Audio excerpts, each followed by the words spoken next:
Hey folks, I'm back and I'd like to welcome you to the Black Blockchain Brunch.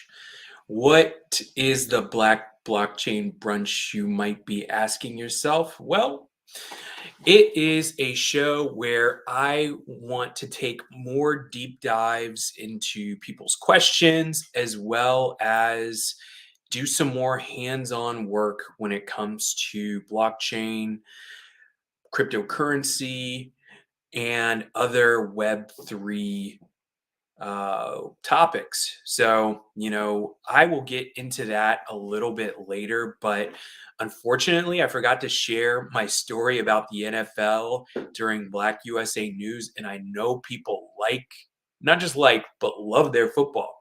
So, bear with me. I want to cover this story because it is actually a very cool story.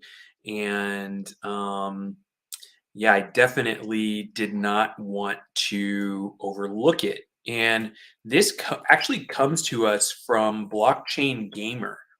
And let's see what they got going on at Blockchain Gamer here. All right. So this is very interesting. And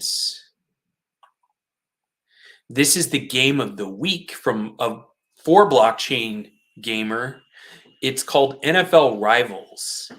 And I thought this was pretty cool. And it comes from the Mythical Games studio. So Blockchain Gamer has a weekly, I guess, news story or weekly coverage on blockchain games. So somehow it would be wrong to start off a profile of a sports game and not give it away straight away. Well, I've been wrong by skipping over this and starting off this new show with an old story. But once again, it's NFL, and the writer says, "I've watched the Super Bowl from time to time, and I understand that the sport is like rugby more than soccer, as we Europeans understand it." So, it's a European writer. So, playing NFL Rivals has been a big portion of the challenge as a lighter bite of pleasure. Basic skills such as gaining yards with the ball rather than being pushed back, as well as passing if you're not too pressured for time, aren't too difficult. It's refining those skills and managing under pressure, which requires more patience. So it sounds like just about any other football video game out there. Um, and he goes on to say there's some hiccups with the game, but NFL Rivals offers plenty of room for players to improve. So this guy doesn't know much about American football, but what I did want to show is, some previews about this game. Listen up, champ. You think you love football? Scientists say you're on your phone 14 hours. One thing you're not doing on it? Scoring, pulse pounding, high flying, game winning touchdowns. This is NFL Rivals, a heart racing rush of head to head, grab and go, gridiron grudge matches. Collect your favorite players, set a lineup that coaches would drool over, then punch it down the field for the TD. Boom! This isn't any given. All right. Well, you guys can check out more blockchain rivals online, I'm sure, but I think it's important here. It says where's the blockchain? Despite being a Web3 mobile game, NFL Rivals isn't in any obvious way a blockchain game. That's what you get for making it through App Store approvals, right? So, getting anything through the Apple App Store or the Google Play Store, anything that is blockchain or crypto related tends to get very heavy scrutiny. However, it does go on to say that you can basically buy cards in through that preview that I just showed. There are cards that you can get, which I think may represent NFTs. But I got to keep an eye on this one and actually definitely get some insight on this game. It seems pretty cool. Seems like it's fun for a mobile game. I do want to understand more about the blockchain tie-in, and they don't necessarily seem to be very straightforward with that blockchain tie-in. So, uh, sorry to start this new show off with not providing the sort of information I should. But what I will do is take a deeper dive into NFL rivals and allow me to get back to the blockchain brunch and what it's about. So, uh, this also kind of piggybacks off of one of the stories from Black USA News and the toxicity within the industry. And I personally feel as though this industry has let down our community with all of its promises and, uh, you know, very high hopes and ambitious allegories in terms of how blockchain and crypto can help. But it's really left a lot of people in our community wondering, well, what do you mean? Where is the help? And there is also another story that would like to share that really underscores this some more. And this comes to us. Uh-oh. All right. Well, I need to find this story really quick because I'm getting a paywall. So, long story short, oops. Like I said, this industry has definitely let our community down. And in really looking into what I can do to give back is where things have, really prompted me to do more. And,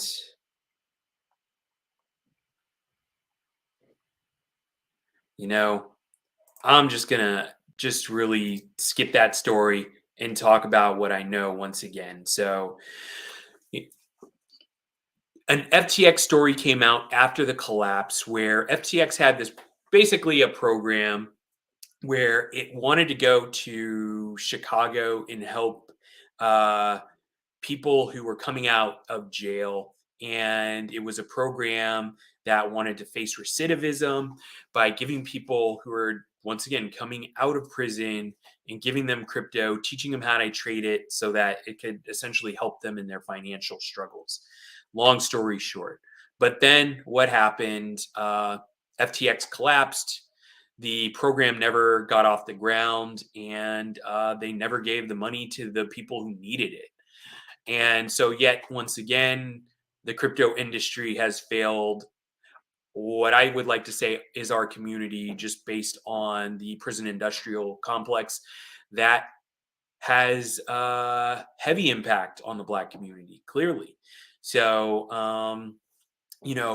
I've ever since I've had an opportunity to understand this technology better, I've wanted to give back, and I always have. Back in 2017, I founded Cage Chain to shorten the learning curve associated with blockchain and work towards closing the digital divide in the Black community. Cage Chain was the first organization to host a blockchain conference in Oakland, California at the world famous Jeffries Inner Circle. As soon as I understand the power and promise of this technology, I began meeting with as many people as possible and naturally ran into healthy skepticism. Why not? Based on everything our community has faced from a financial standpoint, it gives us good and ample reason to ask questions, naturally and even push back. So in the beginning, I would hold webinars on Saturday mornings and Saturday afternoons to talk to as many people as I could and share everything I knew about blockchain. And this just grew to where people started inviting me to their homes as far out as Sacramento, California. And I mean, these were true AMAs. They were not on Clubhouse. They were not on Twitter Spaces, where once again people would host as much as 20 people, and I would get in their living rooms and show them how blockchain works, how people could get Bitcoin wallets or other crypto wallets, and you know, we would have healthy debates on, what this technology was, if it's beneficial or was beneficial or not. And like I said, we would have people almost have two factions on the people who were for it and the people who were vehemently against it. And like I said, people would debate. And sometimes these conversations got very animated over, home cooked meals. And, after everything was said and done, we would break bread, uh, dap each other up, hug each other up, and go home. Some people, most people, wanting to learn more about this. And, a lot of those folks went on to become my clients, where I would begin to share more of this rarefied knowledge. And, like I said, I'm really taking this back to my roots with this program, where I'm tapping into my passion to wanting to give back to the community, and doing it once again on Saturday over these webinars. So that's what the Black Blockchain Brunch is all about. So if you have a moment, pour yourself a mimosa, grab that coffee or latte or that bowl of oatmeal or just a good old fashioned country breakfast or a Benedict, whatever the case may be, and sit back and chill a little bit. Because once again, I want to share this information the best way I know how. And why not? Like I said, there's no paywalls. I've had clients in the past who, once again, have paid me to tell them what's going on and with this, but I don't want to do that. Uh, so if you are happen to be live right now and you have any questions, feel free to drop them in the chat. Also, I'm just gonna start from the beginning. Even though I hate starting from the beginning, sorry, but it has to be done because if I don't start at the beginning, I can't go to all the other different places. But I will make it brief because I think a lot of people already know, uh, you know, where all this starts, right? So let's keep going here. Just to actually go back, after having those, family room dinners and discussions and AMAs, I went on to meet so many great people in the industry and began talking to members of the California State Legislature, members of the Securities and Exchange Commission, folks at the Department of Treasury, and other regulatory bodies. Needless to say, I would always come away from those conversations answering more of their questions than they can answer of mine. And like I said, this rarefied knowledge is something I just really want to share with the community before, I feel like a chapter is ending for me in, this industry of crypto. And before that happens, I want to do everything that I can to give back. And so I want to thank everyone at Black USA News, thank everybody who's tuning in, and get back down to it. So, I think we got to start with a little bit of blockchain 101. And so allow me to share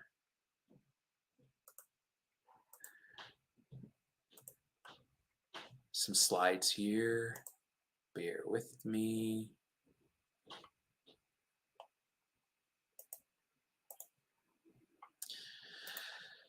Oh, okay. Here we go, I think. Ah, all right. Blockchain 101. All right. What is blockchain? I think it's important to know that blockchain is a distributed ledger technology.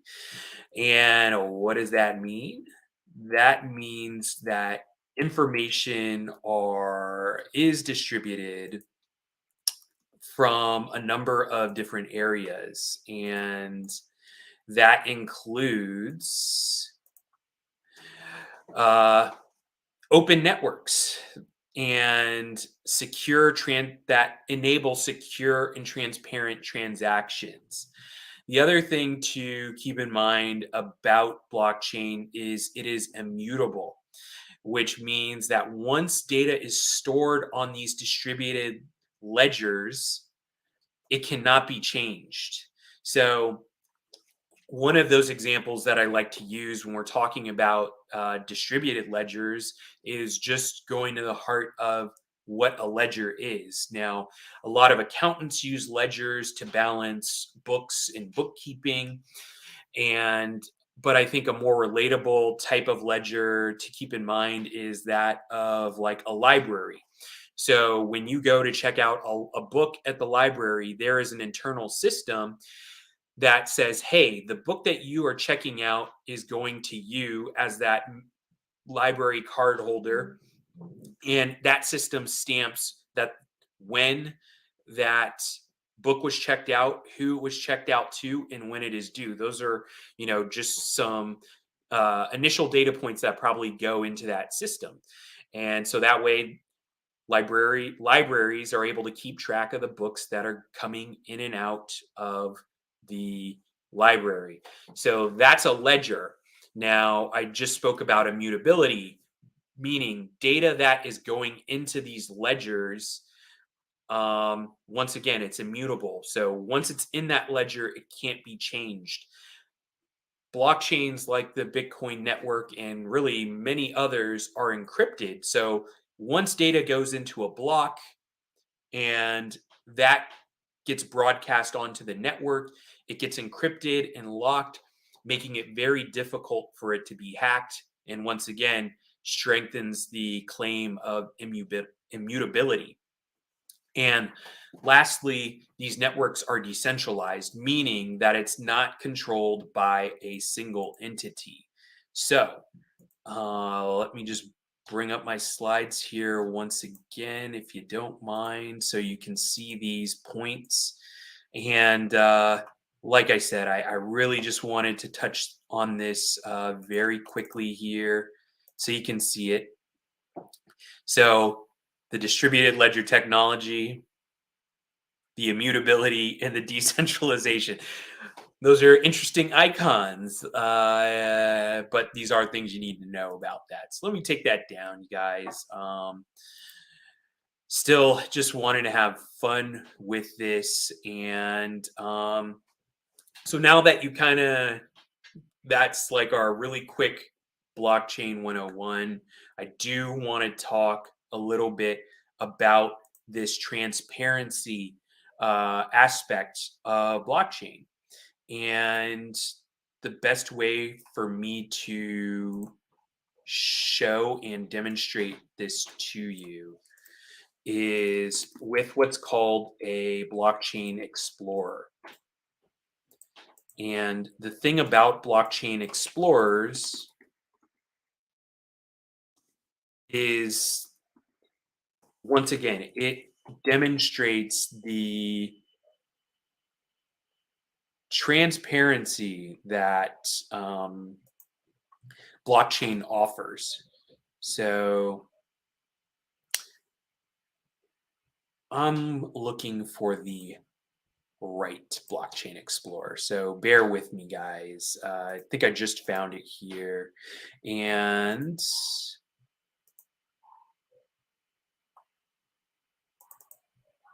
yeah, so here you go. This is blockchain.com. And what's going on here is I'm at the Explorer. So if I want to look at the latest transactions on the Bitcoin blockchain, I can do it.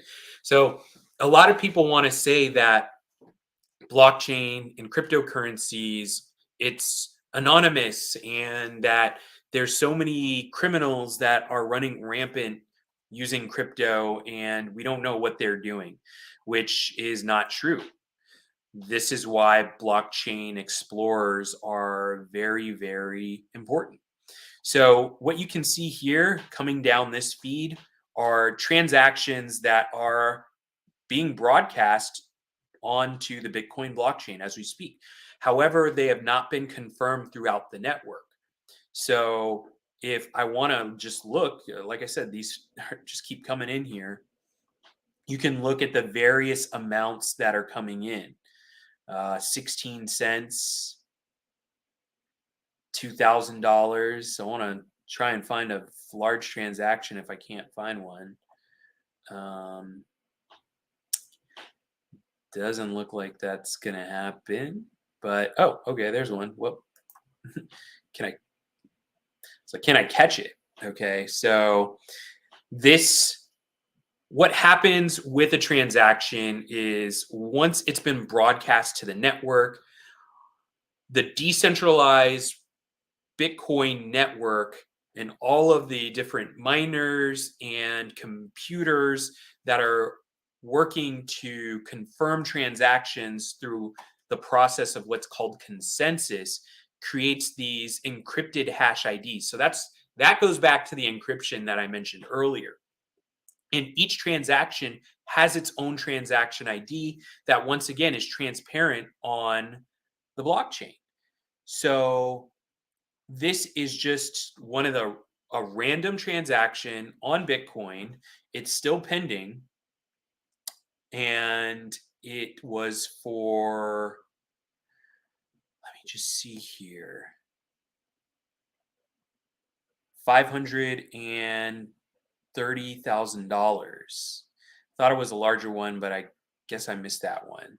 And each transaction, once again, can be viewed at any time.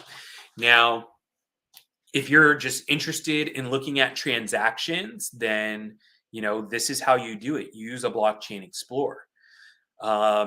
What I use blockchain explorers for is my own transaction. So if I have a transaction that is unconfirmed or is stuck due to any sort of network issues, then that's what I use it for once again. So if a transaction doesn't go through within a certain amount of minutes, then I'm checking an explorer to see why it's unconfirmed. Typically, the main reason for unconfirmed transactions is network congestion. So there might be a lot of people on the Bitcoin network at a given time that are pushing transactions that cause it to slow down. And when that happens, you'll see the network fees begin to increase as well. So actually I looked at the blockchain or the Bitcoin blockchain explorer, and we just took a look at, once again, a random transaction. So now what I want to do is take a look at another transaction. And this time on another blockchain explorer. And this time we're going to explore the Ethereum blockchain. So what we're looking at now is Etherscan.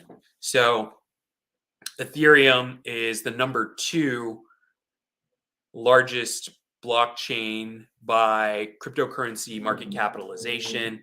Obviously, Bitcoin is number 1, Ethereum is number 2, and just about one of the most used explorers, Ethereum blockchain explorers out there, is Etherscan. You can find it at etherscan.io. And now the great thing about Etherscan is it is one of the most relied upon blockchain explorers for the Ethereum network. And immediately what you can see here is the price of Ethereum as well as the gas price. Now, essentially what gas is, it's just, once again, the network fee that will be charged to carry out a basic transaction on the Ethereum blockchain. So a basic transaction would be something like a send. So sending Ethereum from one wallet to another will have a base fee that will need to be paid. And it's the gas that will determine what that fee is. Now, later on down the line, when we get there, we'll talk about what's called smart contracts. And contract interactions are a little bit different. They have their own, typically assigned fee that are associated with them, but I don't necessarily want to get into that just now. And I want to show you maybe some transactions. Okay, so these are some of the latest transactions that just happened. Here's one that just happened 3 seconds ago. And so let's take a look at it. This was accordingly 14 seconds ago, but it was confirmed in 10 seconds. So this was 14 seconds ago, but it was confirmed within 4 seconds, excuse me. So you can see the Ethereum blockchain typically operates faster than the Bitcoin blockchain, but that's really changed over the last few years. And have been a number of network upgrades on both networks to once again make transactions faster and cheaper. So this was a successful transaction. And if we look at just what that was, we had 2.6 Ethereum worth $5,000 going from really one wallet to another. And you can check to see what some more of the details and what's happening here, or what I'm seeing, is really it looked to be just a simple transaction going from one wallet to another. And, that's essentially just that, a typical transaction. There's no comments or anything else. I mean, something now that I'm seeing here is we're looking at, we can look at the wallets. So from one wallet to another. Now I'm looking at the wallet that it went to, and okay, seems to be quite a bit of activity. Seeing some USD coin in this wallet. Some DEX transactions, or decentralized decentralized exchange transactions. And once again, we're seeing a lot of stuff for USD coin. Yeah, so I'm looking at someone's wallet. I don't know whose wallet this is, but what is important to know is that, once again, the transparency that we have with blockchain explorers. I'm able to look at someone's wallet in real time. And going back to the transparency of cryptocurrencies and cryptocurrency wallets in particular, people say, oh, well, these are anonymous. Well, not exactly. Cryptocurrency transactions, for the most part, are pseudo-anonymous. So even though I know and can find that person's wallet address, what's important to know is that if I were to get some piece of identifying information about that person's wallet, then they're no longer anonymous, right? So if someone sent me their wallet address and I know their email address that they're sending, so they're sending me their wallet address in an email, they're basically no longer anonymous to me, right? Additionally, let's just say if someone happens to see that your wallet address falls on a certain IP address, which happens to be the IP address that you are using your device on, well, then someone can essentially find out your identity, right? So people can avail themselves and no longer making themselves pseudo-anonymous, or once again, there are some ways that people can sniff around and once again, find out whose wallet belongs to who. So hopefully these have been some tips you guys can use. Like I said, I'm really starting at the beginning of all this, and it would be great. Thanks for tuning in. If you can let me know what kind of content or what sort of questions you might have.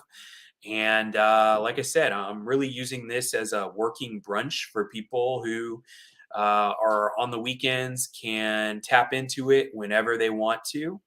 And hopefully, I can answer your questions, but I will also continue to provide some content of my own. Like I said, we just did a pretty hands on touch and go with blockchain explorers after I talked about blockchain 101. Most likely in the next program, I will go into a little bit of blockchain 102, as, along with another hands on exercise where I'll share how to engage more with Web3, cryptocurrencies, so on and so forth. And who knows, maybe I'll tell a story or two. I'm trying to not tell as many stories. You guys know that I like to keep a lot of those as private as possible out of respect for my clients or past clients, excuse me, and, just sensitive situations that I've been in where this industry has taken me. So um, that's going to be that. So, and once again, like I said, I'm really turning the page on this, my stint in this industry. But if you guys like this content, give it a like or leave a comment letting me know what you'd like to see or hear from me. And I'm not saying that for attention. I'm really asking about this for affirmation, guys. Is this the right thing? Am I doing the right thing by, doing these hands-on and showing you guys some tips and strategies? Of course, none of this is financial advice. It's all for informational purposes only. So, yeah, if I begin to see people are engaging with this and that I'm on the right track, then I'll continue to come in here week after week, typically on Saturdays, to show you a little bit of what I know. So, thanks again for tuning in and take care, stay safe. See you next time if there is a next time.